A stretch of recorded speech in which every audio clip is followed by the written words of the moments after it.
Welcome back. We are talking today with Andrew Owlett about supply chain security. Andrew, great first segment, lots of good information in there. I wanted to just quickly touch on something, a question that I had with the last little piece you were talking about. You mentioned all these different groups that are involved, legal and procurement and some other security, depending on what might be happening or not happening.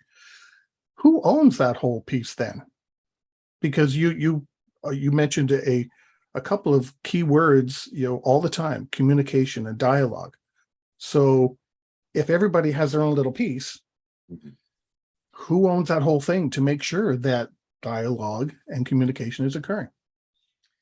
It's an interesting question, and openly, when you provided me the questions that we were going to kind of talk through today, that was the one that I kind of paused on the most because as as a as a like entity, like, or who owns like just supply chain in general. If you start with that, there's so many different teams involved.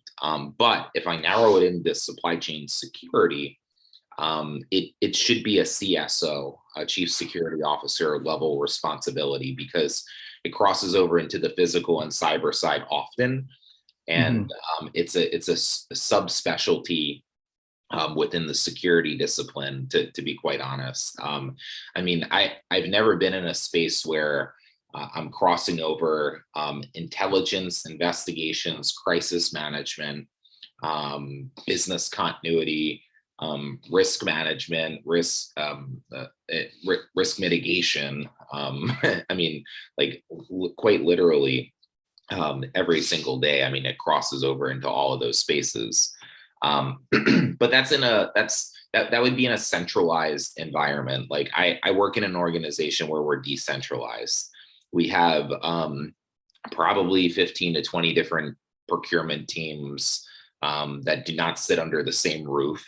We Mm. have probably hundreds of tech teams, many legal teams. Like, it's just a very big decentralized organization, and bringing people together and finding out that common ground to navigate problems when they come up really just speaks to how it's important to have a playbook for different types of events, and knowing who to launch out a notification to. And this is where I pull from my crisis management days. Like, we have incident X come up. Who do we need to notify? Who needs to be in the loop? Who just needs to be who needs to take action versus who needs to just be aware of it in case there's future action?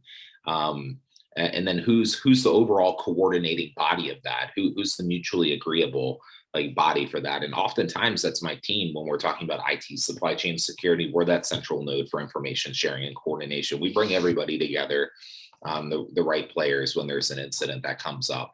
But that's for my area. If we were centralized, like I said, that would fall under, in my view, a CSO. I think it's so broad and cross-cutting that it needs to be at the C-suite level or have a direct line. I would assume there would be at least a somewhere a basic outline that all these teams would follow, to make sure when I get to a certain point in wanting to purchase new software or a new product, that at this point I bring in team XYZ for them to do, a lot of checks and balances along the way, right?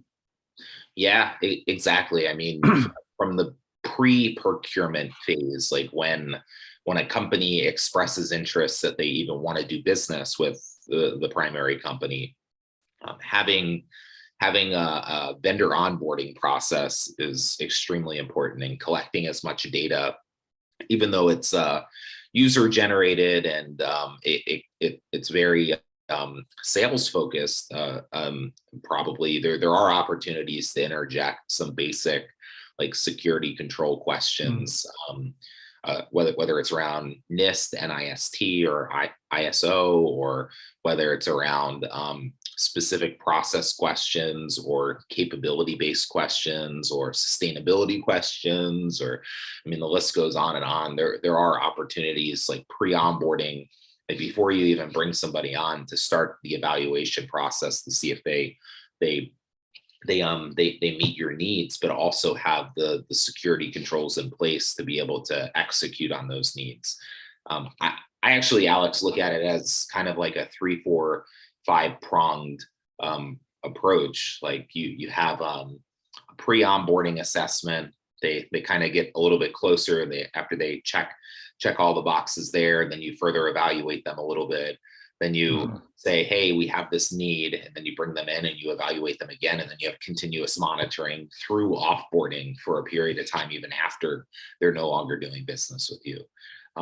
Like it's important to keep that loop going, because you just never know.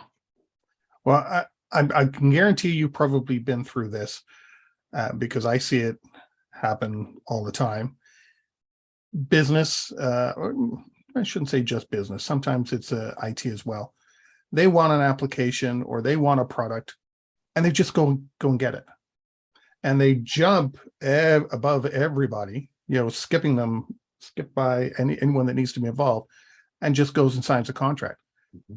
How do you manage that when you find out that Alex went and bought this new product or software, and we know nothing about it, and he's coming to us saying, hey, upload this, or set this up, or whatever the case would be? How do you handle situations like that? Because I can guarantee you've probably been through that.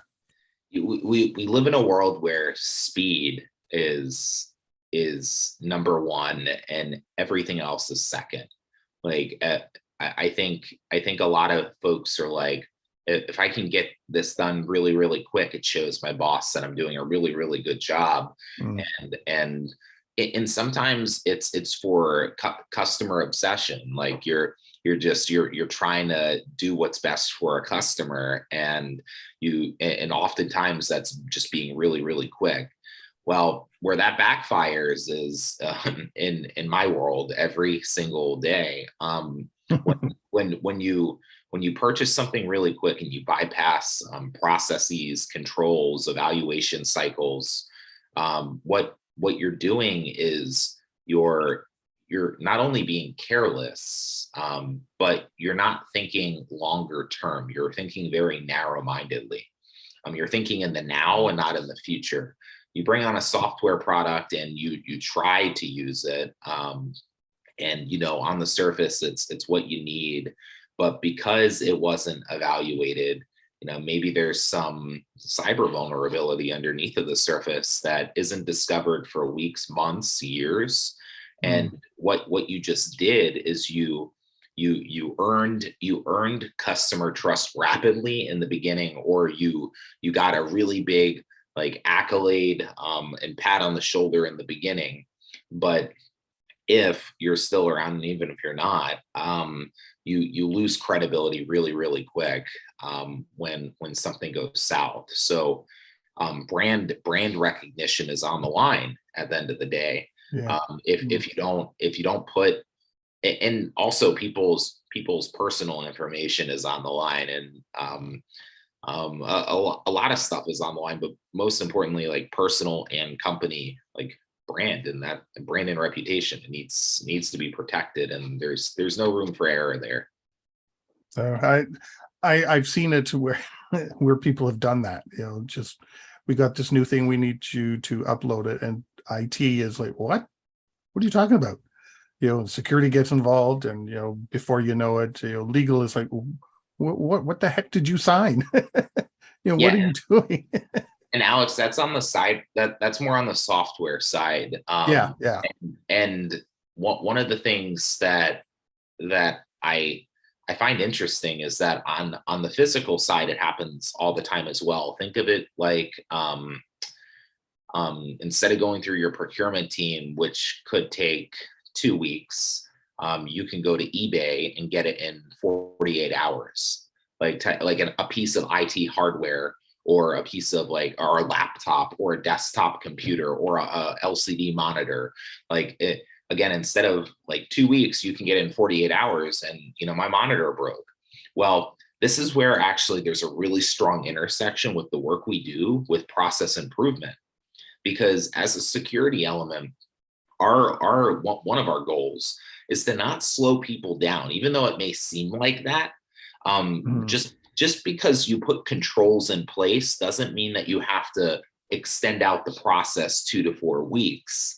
If you have a service level agreement or an agreed upon time to do something in 2 weeks, adding a control that can run in parallel, or interjecting one step in an existing process that takes 30 seconds to a minute that saves heartache longer term, could be the opportunity there to show some real big value. Also, number two, I go back to pre-onboarding.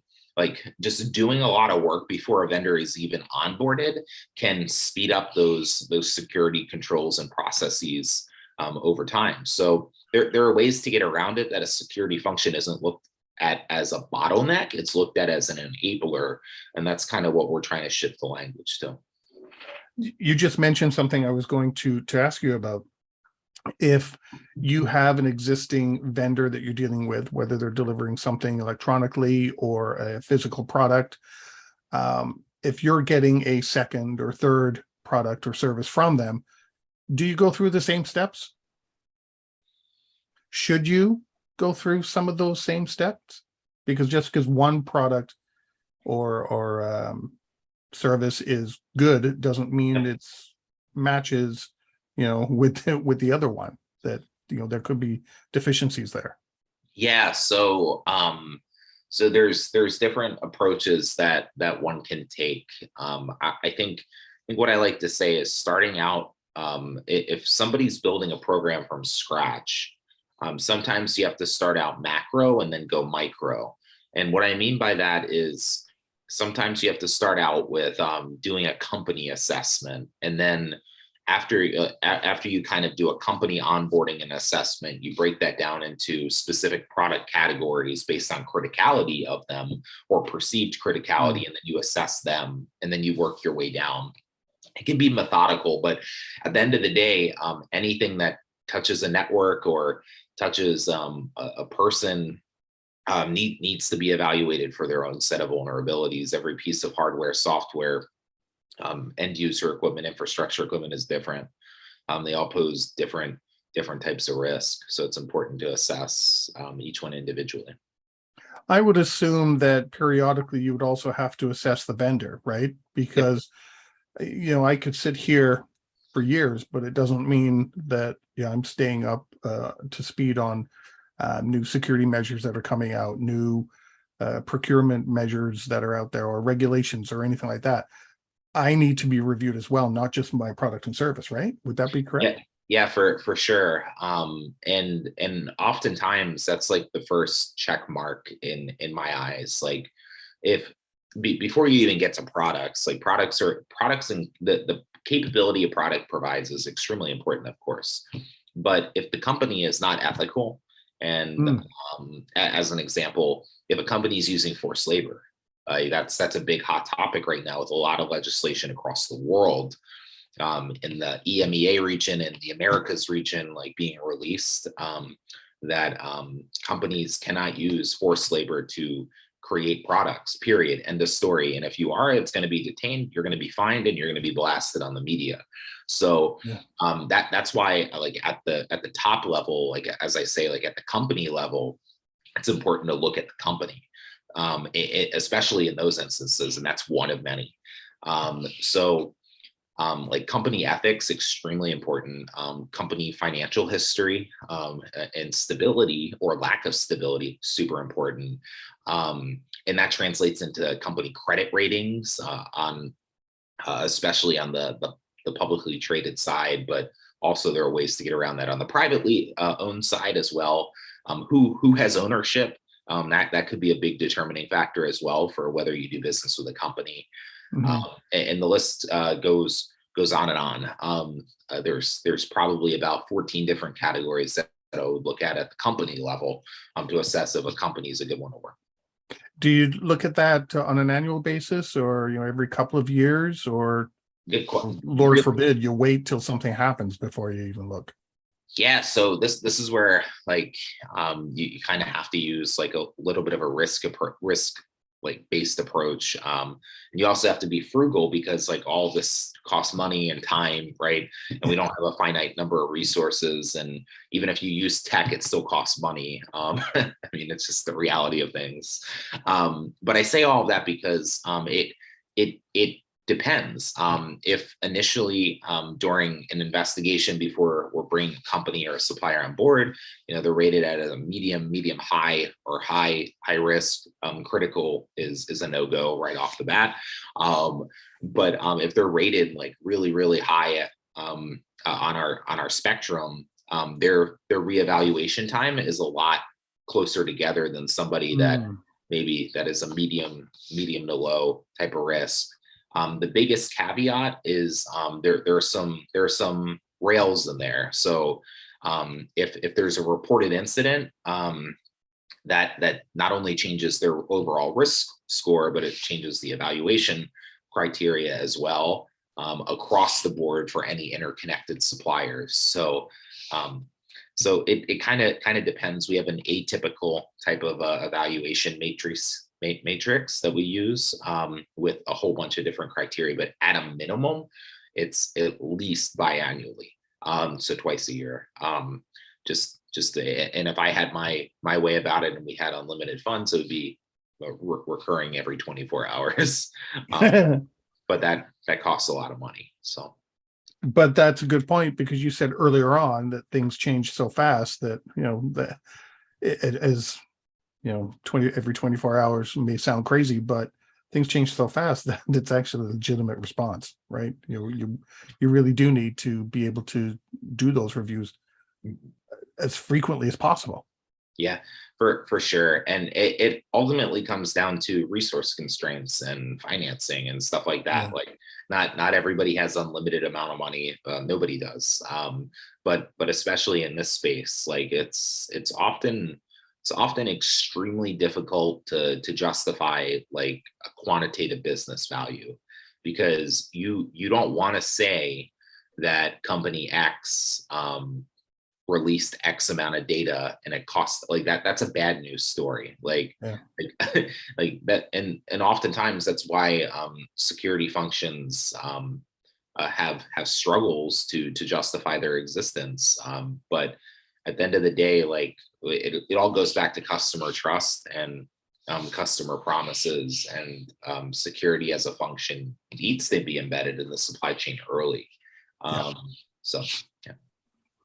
On that note, we've come to the end of segment 2.